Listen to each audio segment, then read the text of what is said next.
Rahul Gandhi Twitter पर रोजाना किसी न किसी मुद्दे पर मोदी सरकार पर हमला बोल देते हैं।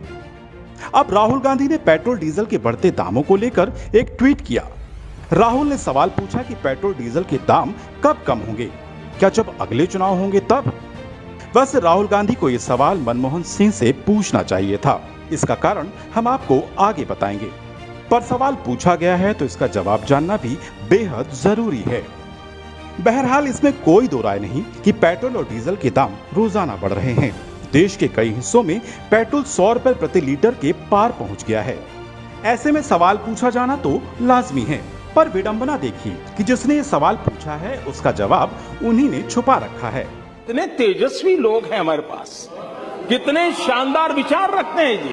जिस पेट्रोल डीजल के दामों को लेकर कांग्रेस देश भर में प्रदर्शन कर रही है, असल में उस समस्या की सबसे बड़ी वजह कांग्रेस खुद ही है। एक्सपर्ट की राय जानने से पहले हमने गूगल करके जाना चाहा कि पेट्रोल और डीजल के दाम क्यों बढ़ रहे हैं। देखा तो कई तथ्य सामने आए।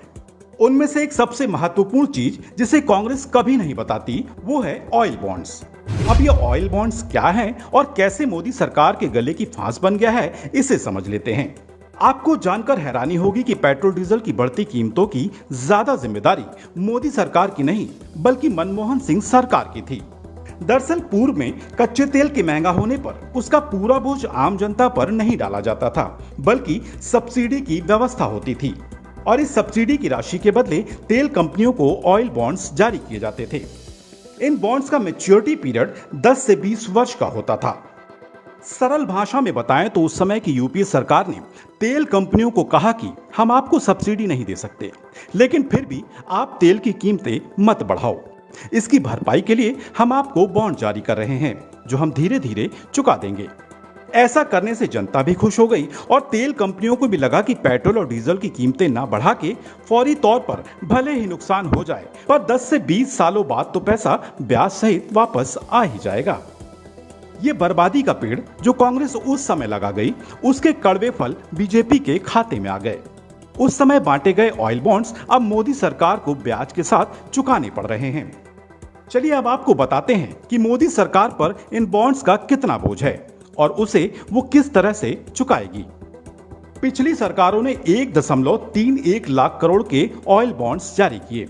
इन बॉन्ड्स का भुगतान केंद्र सरकार को अक्टूबर 2021 से मार्च 2026 तक करना होगा।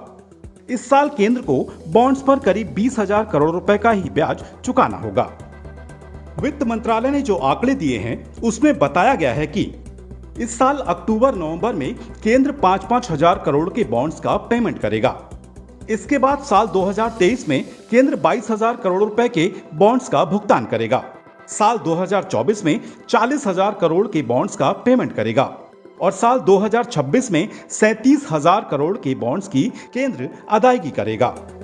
कुछ सरकारी सूत्रों के अनुसार मोदी सरकार के पिछले 7 सालों में इन बॉन्ड्स पर 70,000 करोड़ का ब्याज दिया गया। अगर हम पीछे थोड़ा सा जाकर के देखते हैं तो जुलाई 2010 में डॉक्टर मनमोहन सिंह सरकार ने पेट्रोल और डीजल दोनों को डीकंट्रोल कर दिया था। हालांकि पेट्रोल उसी समय उसका जो लागू हो गया, पेट्रोल डीकंट्रोल कर दिया गया, लेकिन जो उसका क्रियान्वयन है वो डीजल का वो 2014 में जाके हुआ है, जब एनडीए सरकार सत्ता में आई। लेकिन 2010 से 2014 तक का आप इतिहास देखें, कीमतें बढ़ी थी, लेकिन उसके बावजूद डीजल के ऊपर सब्सिडी चलती रही। अर्थात उस समय की सरकार ने उसकी कीमत को नियंत्रण में रखा। और कैसे रखा, उसके लिए सरकार जो है वो जो तेल की कंपनियां हैं उनको ऑयल बॉन्ड इशू कर दिया करती थी। अर्थात ये है कि उनको ये कहा जाता था जो भी आपका घाटा हो रहा है वो सरकार पूरा कर रही है। लेकिन कैसे सरकार पूरा करती थी? कोई पेमेंट नहीं करती थी, कोई पैसा नहीं देती थी। ऑयल बॉन्ड दे दिए और कंपनियां जाकर के वो बैंकों में भुनाया करती थी।